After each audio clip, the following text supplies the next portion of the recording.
Hello guys, what's up? Welcome again to my channel. Magandang gabi po, isang mapagpalang gabi sa ating lahat. So, ito na mga kasinit, ito na yung medyo panghuli kong use oil stove kasi naubusan tayo ng stainless pipe. So, maghahanap pa tayo ng pangbili dahil mahal din to, mahal din yun, 12K. So ito yung rocket stove na ginawa nating purple flame, nagkabuhol-buhol tayo. Kasi sabi ni paring Boy Bakal, ang purple na flame ay init, talagang init talaga. So subukan ko rin itong purple na flame dahil dinamihan natin. Mayroon tayong ginawang butas sa baba na nagpapalakas ng acceleration. Ganun pala pagka ginawa mong purple, pero pag hindi mo bubutasan ng ganon, magkakaroon talaga siya ng blue flame talaga. Tignan mo ang haba ng apoy nito, oh. Kasi nito tangkan ng apoy niya, purple, grabe, ganda. So shoutout ko naman na yung may-ari nito. Dalawa kasi order nila nito niya, isa sa kanya, isa sa barkada niya. So shout out ko yung may-ari ng pangalan niya. So shout out sa iyo by Kim Lagrada.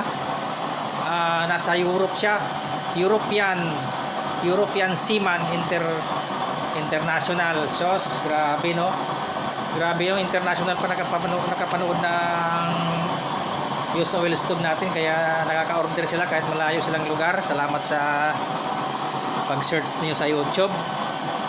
So dalawa kayo by yung sa kasama mo sunod na lang kasi wala tayong stainless pipe. Ito muna ang panghuli, so tiis muna kung makahanap ako ng stainless pipe. So shout out ko muna yung nakabili nung nakaraan. Isang mabait to, bago ko sasabihin, shout out pala kay Sir Milanio Pablo.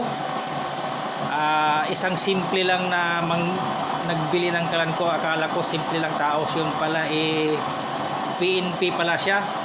Shout out sa iyo, sir, dyan sa Camp Crame. Pati na yung kasamahan mo na gusto ring bumili,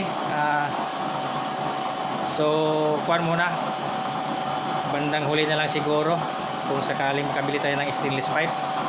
So shout out dyan sa inyo, sir, yan sa Camp Crame. Be safe. So pati ng kasamahan mo dati ay nakarating ka pala dito sa dito sa Pangasinan, kasi ano pala kayo, yung Highway Patrol Group. So ngayon pag mabait talaga ang tao na mapopromote talaga, nandun na sa Camp Crame. So yan, sir, basta mabait na tao, simple lang. Akala ko hindi ordinary lang na tao, yung pala PNP. So shout out sa iyo, sir, saludo ako sa iyo. Ang bait mo. So tanong ka lang kung anong katanungan tungkol sa kalan natin. So ito, binago natin yung, may binago tayong butas na nagiging purple siya. So shout out ko muna yung kasamahan ko. Shout out muna kay by Joseph Ligayada, kay Brother Hardes, kay Sir SDB, kay Boy Bakal, so kay Jaime B Vlog. Shout out sa inyong lahat na hindi ko nabanggit, lahat ng Kalan Maker, shout out sa inyong lahat. Good evening. So ito, purple flame, ang init talaga. Yun yung napatunayan ni paring Boy Bakal. So salangan natin yung purple flame rocket stove. Rocket stove kasi ito ayun, pag sinalangan yan kasi tingnan mo, hindi siya nag purple, nag blue rin konti, pero may nag blue talaga pala, blue na blue din. Pag nagliliyab siya purple, pero pag sinalangan mo siya blue din, pero lakas. Yan yung rocket stove natin. So malapit na to. Malapit na to guys. Ang may-ari nito is Seaman. Nasa Europe siya, pero ang shipment nito pa Mindanao. Kasi nandoon yung bahay niya sa Mindanao. Sa malapit sa Kwan. Lanao. Yan, Lanao, Cagayan, Iligan, doon malapit yan. So ito bay, oh, ang apoy mo pag rocket stove. Grabe ang lakas ng pakulo bay. Pag napanood mo ito na yung unit mo. So ito yung mga accessories ng toggle switch. Isasaksak na lang natin yan dito sa mga butas, oh. Yan, pang sit up na lang din sa butas yan. Ito yung double throw toggle switch, light switch. Tapos ito yung female connector para sa DC battery. Yan, nakikita na, oh. Sasalpak na yan. Ay, mga yan, oh. Mayroon ng kon dito. Ito, lakas ang kulo, oh. Grabe. Yan yung rocket stove natin. Parang eroplano ang buga niya. Pwersado yan mga kasinit. Oh. Ginawa nating high pressure.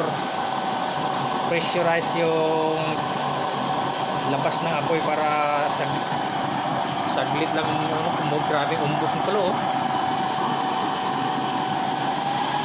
So todo natin yung pa natin. Iba kasi yung vlogger natin, lakas yan. Tingnan mo apoy, oh. Apaw, oh. Oh, grabe, oh. Kasi rin umapaw na, umahon na, oh. Tapos yung kulo alsa. Wala na, grabe na yan. Kasi net sobra na yung lakas na talaga. So hindi pa natin matesting yung anti-uling kasi wala siyang nozzle. Yun kasi yung nagliliyap ang nozzle niya pag rocket stove. Ito iba ang nozzle nito. Ang nozzle nito kan lang, kalmado lang yung butas. Mga 2 mm lang yung mga butas niya. Ito 2.5. Ayan, oh, ang kalmado lang yan, oh, mababa lang yung adjustment natin, oh. So ganyan sa kalakas. Yung purple na pag hindi sinalangan, pag sinalangan pala blue din pala, blue flame din pala. Ayan, oh guys, ayan nyo pag hindi sinalangan, oh, kita nyo purple, mapagsik na apoy pala pag purple, pag init. Ayan, oh, ang taas na apoy pag rocket stove, grabe. Yung output, yung bunganga niyan 3 inches yung labasan ng apoy, yung chamber natin 4. So ganyan siya mga kasinit. Oh, mahina pa lang yung volume niya, pero ano, ang lakas ng apoy niya, no. Grabe pag nilang volume mo mga kasinit, tingnan nyo. Oh, no, grabe lakas, oh. Pang okasyon, 4. Grabe kulo yan, oh. Alsa, oh. Umahon yung apoy, oh. Lagpas sa bunganga ng kawali, oh. Pang malaking talyasa din ito. Oh. Ganito na yung butas natin. Butas natin pang rocket stove. Ganito na yung alignment ng butas niya para magkaroon siya ng pressure, at saka mayroon siyang halong purple na mainit sobra.